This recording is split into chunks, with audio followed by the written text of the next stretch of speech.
Perbedaan sering membuat konflik di antara kita.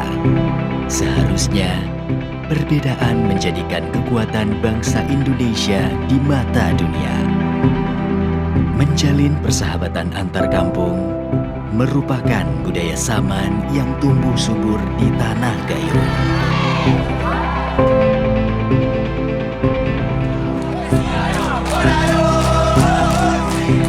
9 tahun, tari Saman masuk dalam daftar warisan budaya tak benda UNESCO.